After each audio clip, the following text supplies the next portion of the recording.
Chers amis, eh bien, bonsoir. Toujours bien aussi d'échanger comme ça, c'est édifiant pour nous. Est-ce une honte de placer une personne âgée en EHPAD ? C'est très actuel. Pourquoi ? Parce que, alors je vous donne quelques stats, l'INSEE prévisionne, et l'adresse aussi. En retenant une définition large de la perte d'autonomie, 21 millions de seniors en France en 2030, dont 3 millions en situation de perte d'autonomie. En 2050, ces chiffres se porteront respectivement à 25 millions et 4 millions de personnes âgées en perte d'autonomie. Compte tenu des habitudes de prise en charge de la perte d'autonomie dans notre pays, ce sont ainsi 108 000 seniors qui seraient attendus en EHPAD d'ici 2030 et 211 000 de plus entre 2030 et 2050. Donc, il y a vraiment une question d'actualité aussi ici. On voit que, en tout cas, cette réflexion va être de plus en plus grandissante, à ce besoin plutôt. Donc, je vous pose la question, est-ce une honte de placer une personne âgée en EHPAD ? Moi, je trouve que c'est une honte de poser la question comme ça. Alors, comment tu la poserais ? Non, parce que poser la question comme ça, c'est déjà supposer que c'est une honte, quoi. Et moi, je trouve que c'est dommage parce que c'est très réducteur. Ouais. Et il y a des situations différentes, il y a des personnes différentes. Parmi les personnes qui vont en EHPAD, il y a des schémas différents. Et puis ceux qui seraient plus ou moins la famille, les proches susceptibles de les accueillir, il y a aussi des schémas différents. Et puis il y a des personnes qui en EHPAD sont beaucoup mieux que si elles étaient restées chez elles dans la misère. Donc, alors oui, il y a sûrement des fois où il y a un côté, on se débarrasse, ok. Mais d'un autre côté, moi je crois qu'il y a des fois où c'est une honte de ne pas avoir placé quelqu'un en EHPAD. Il y a des personnes, c'est de l'abandon total dans leur maison. Mais exactement, il y a des personnes qui chez elles sont dans une grande misère. Et on ne les met pas en EHPAD parce que l'EHPAD, ça coûte quelque chose. Trop cher. Alors donc, je crois que moi, je trouve qu'il faut vraiment nuancer je pense que c'est souvent du cas par cas, effectivement. Ouais. Alors peut-être Joy ou Jérémy, est-ce que, Jean-Marie, tu l'évoquais avant, est-ce que vous avez le sentiment que pour certains, c'est une forme d'abandon de la part des enfants ou de la famille ? On les place en EHPAD, comme ça on n'a pas besoin de se soucier d'eux. Est-ce que vous pourrez avoir ce sentiment-là ? Alors c'est sûr qu'il y a ces personnes-là qui les mettent leurs parents en EHPAD et pour être tranquilles et pour ne plus s'en occuper. D'ailleurs même de ne même pas les visiter en EHPAD. Donc pour moi, je trouve ce qui est honteux justement, c'est à des enfants de ne pas aller aussi visiter régulièrement, constamment leurs parents en EHPAD. Et ça, moi je trouve honteux. Et c'est là où on voit aussi l'importance que nos parents ont lorsqu'on les met en EHPAD. Alors, ce n'est pas une honte de les mettre, parce que c'est des fois difficile et compliqué de pouvoir les gérer, même à la maison, même pas face à leur maladie ou leurs difficultés. Mais je trouve par contre une honte de ne pas régulièrement aller les voir et prendre soin d'eux. Joy, qu'est-ce que tu en penses ? Moi, j'imagine que tous les cas de figure existent et que sûrement certaines familles, pour certaines familles, c'est l'option de la facilité. Mais je rejoins ce que vous dites. En fait, ça dépend des pathologies des personnes. Ça dépend aussi de la capacité de la famille à accueillir la personne chez soi. Je veux dire, selon les maladies, c'est juste très compliqué d'avoir un senior à la maison, en fait. Et j'imagine que ça existe des gens qui se débarrassent un petit peu.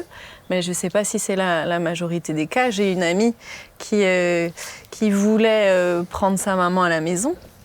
Elle avait Alzheimer. Et elle allait voir son médecin. Elle lui a dit, voilà, je compte la prendre à la maison, etc. Et le médecin lui a dit, écoutez, vous voulez encore faire ci, vous voulez encore faire ça, vous voulez encore travailler, est-ce que vous voulez continuer à avoir une vie active, etc. Oui, je compte encore aller travailler, etc. Le médecin lui a dit, dans ce cas-là, vous oubliez le travail, vous oubliez tout, en fait. Ouais, Donc, C'est ça. et puis, elle a placé sa maman en EHPAD et elle m'a dit, j'ai jamais vu ma maman aussi heureuse. Aussi parce qu'elle était entourée de personnes, de personnes avec qui elle a pu devenir amie, elle était bien prise en charge, etc. Ça dépend aussi des EHPAD, évidemment. C'est ce que j'allais dire. Je pense que ce qui fait aussi remonter peut-être ce genre de sentiment, c'est les reportages qu'on voit sur certains EHPAD, effectivement, certains EHPAD, certains rythmes, Bien même sûr. des personnes qui sont là en charge d'accompagnement qui disent on n'a pas le temps. Oui. On n'a pas le temps, on fait une vraie douche avec eux 2 fois par semaine parce que sinon il faut juste qu'on passe au gant de toilette parce qu'on en a 20 à faire dans la matinée. Il y a un peu ce côté abandon dans les EHPAD, peut-être qui donne cette J'ai sensation. discuté avec une infirmière qui justement travaillait dans un EHPAD et qui m'a dit mais c'est vrai que des fois c'est inhumain en fait. On leur emmène le repas, mais on a tellement un rythme calé que des fois ils n'ont pas le temps de finir de manger, on revient chercher le plateau parce que ils n'ont pas le temps de gérer tout le monde. Donc le manque de personnel, il y a plein de choses qui rentrent en Je trouve ce qui est dommage, en tout cas dans notre pays, c'est qu'on a fait de ces lieux un business, un vrai business. Je veux dire, aujourd'hui, c'est des actionnaires qui sont derrière tout ça et on en fait une machine à argent, en fin de compte. Et on n'est plus forcément à prendre... Alors, je ne dis pas tous, hein, bien sûr. Oui, il y a certaines chaînes Bien d'EHPAD, sûr. par exemple. Ouais. Mais il y a des fois, on oublie de prendre réellement soin de la personne et de l'accompagner jusqu'au bout. Souvent, c'est jusqu'à la mort. Hein. Ouais. Donc, et je trouve que c'est ce qui est dommage, c'est qu'on en a fait une machine à argent, quoi. Jean-Marie. Mais c'est la même chose que tout le médical. Combien d'infirmières aimeraient vraiment Prendre le temps. faire leur travail d'une manière incluant du relationnel que techniquement elles n'ont plus le droit, plus la possibilité de faire. Ah oui. Mais moi, je vois ma maman est restée chez elle, toute seule chez elle, dans son appartement, jusqu'à 99 ans. Ça va, hein. Et donc voilà, et puis honnêtement, il y a eu un moment où ce n'était plus possible. Ou alors il aurait fallu qu'on trouve une personne qui vive avec elle dans l'appart.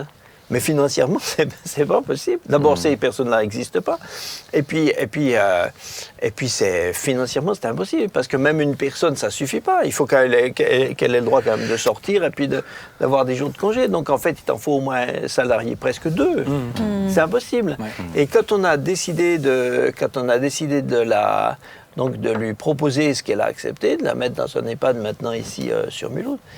Et évidemment, c'est un temps où, bien sûr, c'est un changement vraiment difficile. Hein. Mais oui. Mais avec le temps, c'est fait. Et je vois comme elle était angoissée avant. Parce qu'avant, tout était angoissant. Si ça sonnait à la porte, elle ne savait pas si elle va ouvrir, si elle ne va pas ouvrir. Une fois, elle a été agressée jusque dans la maison. Donc c'est très très angoissant, tout devient impossible et finalement maintenant c'est quand même mieux. Maintenant bien sûr on n'y va pas tous les jours, mais avant on n'allait pas tous les jours, j'allais pas tous les jours non plus. Combien de temps tu penses qu'elle a... Pour toi, elle a mis combien de temps à s'acclimater? C'est une nouvelle forme de vie en fait. Hein. Ah oui, c'est une nouvelle forme de vie. Moi je dirais qu'il y a eu un moment difficile autour de 6 mois à peu près. Et puis après, mais ça c'est aussi compliqué avec le fait qu'on est tombé dans le Covid. Oui. C'est ça. Donc 6 mois après. Et 6 mois après, alors là c'est encore pire parce que 6 mois après on n'avait même plus le droit d'aller avoir. Mais j'ai remercié le Seigneur qu'on ait fait ça dans ces temps-là. Si on ne l'avait pas fait à ce moment-là, pendant tout le Covid, elle serait restée à Grenoble, toute seule, dans son appart. Et les personnes qui venaient la voir n'auraient plus pu venir non plus et tout. Elle serait morte de chagrin et d'angoisse toute seule dans sa maison. Ouais, c'est juste. Non, j'ai dit, mais heureusement qu'on a fait ça. Mais c'est vrai qu'en tout cas, Jérémy, tu avais dit quelque chose d'important, c'est les familles qui ne vont pas visiter aussi, où c'est là, pour le coup, peut-être des fois, une forme quand même un petit peu de... On se décharge d'un problème, excusez-moi d'employer ce terme-là, mais pour certains, on a un peu cette impression-là. Moi, je sais que ta maman est arrivée, c'était un sujet de joie de disant ça sera plus simple de la visiter et que tu la visites régulièrement. Pour elle, c'était mieux. Et tu la visites régulièrement. J'étais à 500 km de chez elle, donc on se voit plus souvent qu'avant. Donc l'EHPAD, c'est pas le remplacement de la famille. De toute façon, les gens qui ne visitent pas leurs personnes âgées dans les EHPAD, Ils visitent pas la maison. s'ils étaient chez eux, ils y vont pas non plus. Ils vont pas plus. Bah oui. C'est ça. Mais pour moi, ça sous-entend quelque chose d'autre, c'est notre culture. Regarde, tu as été en Afrique, où la culture de l'ancien, avoir l'ancien auprès de nous, c'est quand même quelque chose qui est plus, j'ai envie de dire, naturel, ou je ne sais pas si on peut le dire comme ça, ou c'est plus, il n'y a pas le choix, ou je ne sais pas comment l'expliquer, mais on le ressent plus. Là, presque des fois, on a l'impression que c'est la solution de facilité ou de confort, on la pose, et puis voilà, on sait que quelqu'un lui donne à manger, quelqu'un lui... Mais finalement, tout le côté affectif, tout le côté relationnel, il est quand même pas là. Oui, mais d'un autre côté, laisser quelqu'un chez soi pour pouvoir dériler chez lui, et puis tu sais plus s'il mange ou s'il mange pas. Combien on en voit des petits vieux comme ça, quand les gens viennent, ils s'aperçoivent que... Ou même les temps de canicule. Oui, puis, Bah oui. mais même la nourriture de tous les jours, ils savent plus. Mais je pense qu'en Afrique, pour rebondir là-dessus, ils côté vivent aussi culturel. beaucoup plus en famille, en fait. Ouais, Ils sont encore plus en puis- famille. Moi, je vois mes grands-parents, honnêtement, ils sont à la maison. Ils sont en Afrique. Mais, non, ils sont en Alsace. Ah, bon, d'accord. Mais voilà, il y a mes parents qui habitent à côté, ma tante, ma cousine. Ils sont tout le temps, tous les jours, ils ont quelqu'un qui vient les voir, qui s'occupe Ouais, de... il y a plusieurs générations. Voilà, il n'y et a pas que les grands-parents, il y a aussi C'est ça. les petits-enfants, des petits-enfants. Mais ils Enfin, habitent sont- juste à Ils côté. sont tous Ce ensemble. qui fait que c'est beaucoup oui. plus simple au niveau du suivi, J'ai parce vu- qu'ils habitent à côté. J'ai vu là une émission là, qui est sortie il n'y a pas longtemps, je crois que c'est Rendez-vous en Terre Inconnue, où il y avait Vianney dedans, et il était dans un peuple d'Afrique, et alors c'est peut-être un peu choquant, mais une jeune femme, son premier-né, quand elle accouche, il n'est pas pour elle. Elle le donne, mais littéralement elle le donne à une personne plus âgée, ça sera son enfant à elle, et pour quelque chose de très simple, c'est que quand cet enfant grandira, ça sera une aide pour cette grand-mère. Ah ouais. Oui, mais ça souvent... Alors, moi, sur le... Je veux pas... Mais toi, tu as habité là-bas, donc je trouve que c'est intéressant mais ton retour. je pense que c'est quand même des fois un petit peu idéalisé. Hein. C'est pas toujours aussi... c'est pas toujours aussi... Ouais, c'est intéressant ton retour. C'est pas toujours aussi bien. Hein. Il y a des fois des cas de personnes âgées qui sont aussi... Moi, j'en ai vu aussi quand même... Délaissés. dont personne ne s'occupait quand Ouais, même. Hein. Ils sont malades et personne oui, s'en oui. occupe. Ouais. Alors on les laisse bien sûr leur amener à manger, oui. Mais sinon tout le reste, c'est quand même des fois c'est quand même misérable aussi. Hein. Moi je me rappelle toujours, j'ai une grande mélancolie pour la société agricole. Moi quand j'étais jeune, mes grands-parents étaient fermiers en Haute-Savoie, donc dans des conditions vraiment pauvres. Ils vivaient en autarcie, ils consommaient ce qu'ils pouvaient faire eux, quoi. Mais il y avait les grands-parents, les parents, mes cousins ils étaient 9, nous on arrivait à 6, après il y en avait toujours un ou deux en plus, bon. Et donc tout ce petit monde Parce comme que ça. les grands-parents Et- ont aujourd'hui. Et mes grands-parents avaient une petite chambre comme ça. Alors nous les gamins, des fois on allait couper le petit bois pour le feu, et puis un autre il faisait ça. Et eux ils avaient quelque chose à faire. Je revois ils faisaient des conserves, des haricots, ils n'avaient pas des bocaux, tout ça, on récupérait tout. Hein. Alors s'ils n'avaient pas de bocaux, ils mettaient les haricots des fois dans des bouteilles. Pour les rentrer, ça va. Ouais. Pour les sortir, c'est moins... mais je revois ma grand-mère qui mettait les haricots dans la bouteille et mon grand-père qui tournait la baratte pour faire le beurre. Tout le monde avait son petit rôle. Son petit- Donc jusqu'au bout, tu es quelqu'un. Et c'est un écosystème qui te donne, Ah ouais. Voilà. qui donne de l'équilibre. Et je Moi, vois je suis même fâché avec le progrès. avec Mais c'est un très bon sujet. Avec papy-mamie, c'est ça aussi. Il y a toute cette vie autour qui stimule la personne. Bah, Aujourd'hui, c'est- le problème, c'est très c'est que juste, les hein. personnes âgées, quand ils sont à la maison, Ils sont seuls. ils passent leur temps devant la télé, par exemple. Et là, ils sont complètement endormis devant cette télé, et puis Ils font plus rien. Et puis il y a ce lien qui est coupé. Et en Ouais. tout cas pour moi c'est important de le dire, c'est que l'EHPAD remplace. L'EHPAD, il y a des liens, les liens familiaux, etc. C'est pas l'EHPAD qui est censé le remplacer. C'est pas. On les dépose comme si on dépose un colis à la Ouais. poste et puis ils s'en occupent. Et Mais dans basta. les Oui, EHPAD, si c'est fait dans cet esprit-là, c'est sûr que c'est... Mais ça peut être Bah, le travail c'est- famille EHPAD. Bah, tu vois, il y a un très bon film. Joy, je Ouais, sais que tu le je connais, voulais qui en parler. s'appelle Le Père. Ouais. C'est ça. Hein. Vas-y. Ouais, c'est parle-nous. un film que j'ai vu dernièrement, mais alors franchement au début il est vraiment perturbant. Mais justement c'est un film qui raconte l'histoire d'un vieux monsieur qui a Alzheimer en fait et qui habite chez sa fille. Mais bon, je veux pas vous spoiler le film, mais au début dis pas la fin. tu ne comprends rien, mais parce qu'en fait tu es dans l'esprit du monsieur. C'est comme si tu vis Ah ce ouais. que lui vit. Mais tu m'as spoilé le film à moi alors quand tu me l'as raconté. Ouais, sûrement.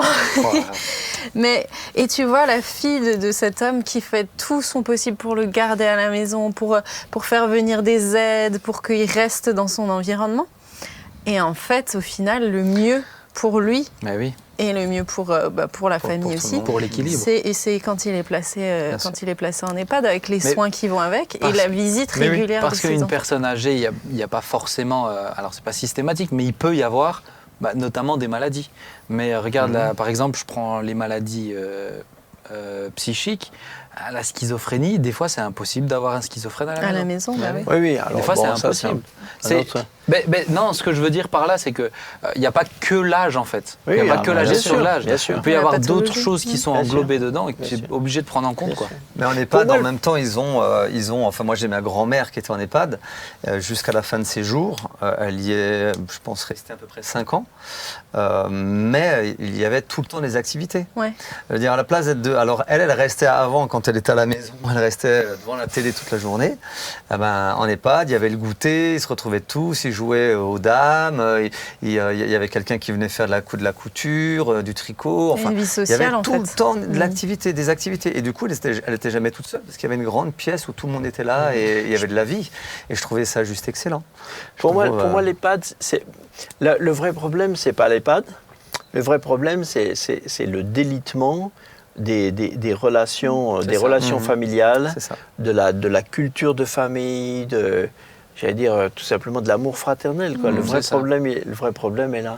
C'est la motivation pour C'est- laquelle ouais, tu les C'est mets. tout à fait à ça. l'EHPAD. c'est ça. Et je rejoins, par contre, quand même, dans certains cas, bien sûr, pas tous les EHPAD, mais le côté très business qui est dedans et qui impose à des professionnels pour qui ça vibre au fond d'eux, ce côté relationnel, etc., Qui bah, peuvent juste pas d'avoir faire. l'impression d'être des machines et que ces personnes-là, elles ont même plus le temps de s'arrêter. Oui. Ouais, c'est ça. Et ça, je suis quand Mais même après, assez il y a d'accord. vraiment EHPAD et EHPAD. hein. Oui. Oui, c'est ça. Parce que moi, parce que j'entends que des fois, je visite aussi dans d'autres EHPAD que celui où est ma mère. Ouais, ouais. Mais Visite pastorale. voilà, je visite quand même des gens, et donc j'en connais quand même pas mal. Et on entend souvent dire, oui, ils ont trop de travail. Mais chaque fois que vous passez devant la petite salle, Ils sont en réunion. chaque fois que vous passez salle de en réunion, Non, mais ou ils sont- non, il n'y a pas de ouais, réunion. c'est en salle de réunion. Voilà. Et il faut quand même passer souvent comme ça, où il y a des tas de gens qui font rien. Et s'ils avaient un peu à cœur des personnes, ils iraient aussi les visiter. Moi, j'ai travaillé quelque temps en milieu hospitalier. Ben, j'avais du temps. Ben, j'entrais dans les chambres, j'allais discuter avec les gens. Ouais, c'est ça. Mais Mais par contre, chapeau quand même, parce que c'est des métiers où, selon les maladies, selon difficile. l'âge, tu as des gens pour qui vieillissent pas très bien. Ça doit pas être évident Ah, comme. moi, je serais pas bon. comme Moi, boulot. non, moi, Ah, honnêtement, moi aussi, hein. Ah, tu sais, honnêtement, j'avais- je pense que je serais j'avais pas une bon. personne Je serais âgée pas bon. schizophrène. Et j'avais. Ah oui, t'as bossé, toi, un Ah bah peu. ouais, moi j'étais animateur Ah ouais. avec des personnes âgées, socio-éducatif. Et Ah non, donc, moi, je serais faire pas les bon. Je douches, serais pas bon en EHPAD, moi. aller aux toilettes les amener aux toilettes, les accompagner, pas moi je vais aux toilettes avec eux, mais tout Merci, ça, ouais, Léa. c'est. Et puis où tu vois l'âge qui.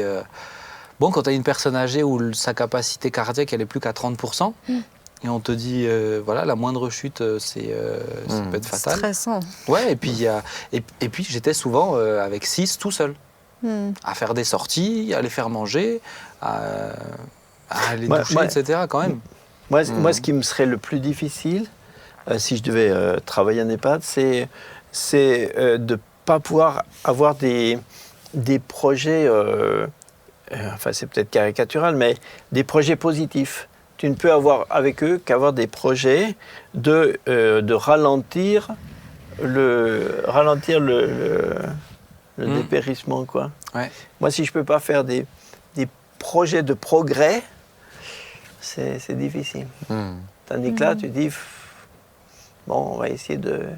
D'accompagner, en fait. Voilà, on accompagne. c'est Si on peut garder le statu l'accompagnement. quo, mais tu ne peux pas te dire, je vais lui apprendre à faire ci. Ah oui, là, c'est... L'apprentissage, c'est fini. Ouais. Bon, quoi qu'il en soit, en Donc, tout cas, c'est bon. des personnes qui ont besoin d'être et aimées Oui, et entourées exactement. et pas abandonnées. C'est ça. Bon.